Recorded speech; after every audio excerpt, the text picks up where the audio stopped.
Okay, so this is an AI conference, which means over the course of today, we're going to see a lot of talks on myths and disinformation and on deepfakes and how they can be used to manipulate people and information.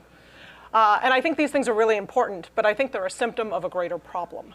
The way we consume information itself is broken, and we don't have the tools to properly evaluate and react to the information we find online. We spend more and more time in digital spaces, and we've often heard the adage that if you don't pay for a product, then you are the product. Initially, that was coined about television advertisement, and today it applies to clicks. And so content that is more divisive and more emotional is more likely to get a click. And that's not making us happy. We as a society are getting sicker and sicker of this. Pew did a research study recently that said about 55% of people are really sick of the way online discourse is working, especially about politics. That's up from 10% from the prior year. And since they started doing the study in 2016, that number keeps going up and up and up. And it goes beyond fake news. It's casting even true information through a lens to purposely manipulate people and create certain behaviors. And this is the influence economy, right? It's been like this for decades. I've been involved in it. You might have been involved in it.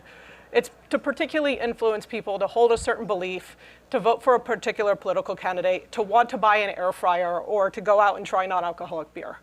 All of these things are happening in cubicle farms where influencers generate content that's tailored to making people go one way or the other on particular issues. And it roughly works the same whether or not it's for a political candidate or whether or not it's a group of people at a luxury clothing brand trying to figure out whether or not you should buy raincoats in a particular brand's image. And it's been like that for a long time. But with the advent of generative AI, it's changing because it doesn't take a whole farm full of people to do this kind of thing. It takes you or me or one of us with a keyboard. And that personalization goes two ways, because it's not just that we can generate content faster without a lot of workers, it's that we can generate content that's more personalized.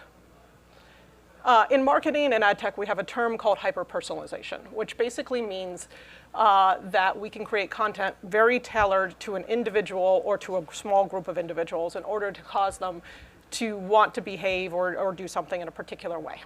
And this has kind of been a MacGuffin for advertising forever, if you're in the industry.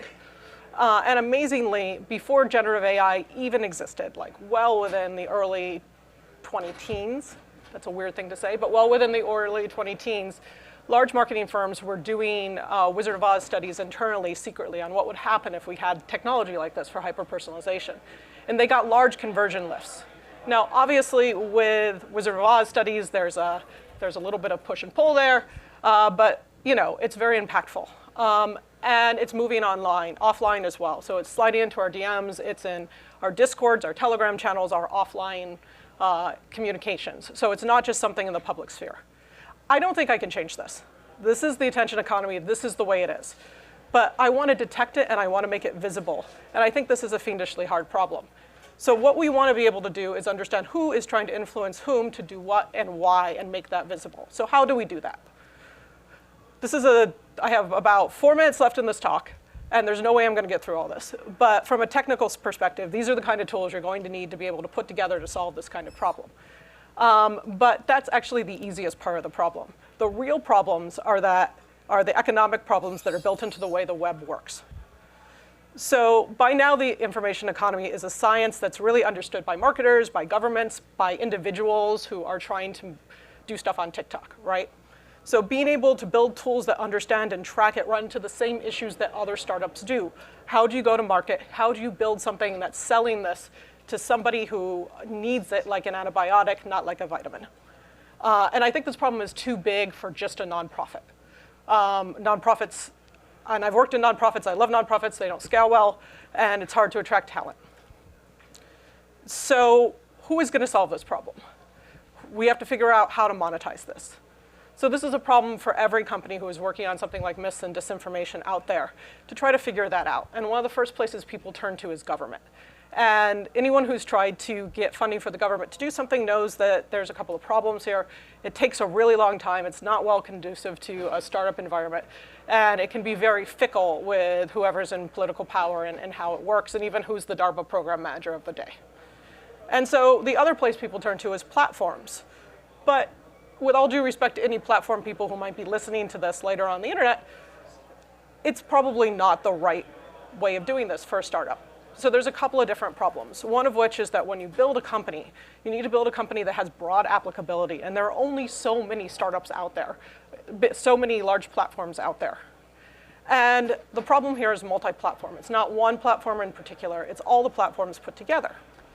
So, and it goes against their sort of business model, right? Moving attention around is how they make their money. So when they're thinking about this, they're doing it from a brand perspective and as a public good and as to keep their users safe. For them, it's at most a vitamin. So who actually is interested in understanding who is trying to push information and perspectives online? I have a theory, which is that information is complex, and the people who are interested in this complexity are largely in financial services. So this could be because I have a background in financial services and compliance and all these things, but I think it's really interesting, right? Who wants to know this? Potentially them. So I think it's only a matter of time before we have a deepfake attack, not just on our elections, but on our capital markets.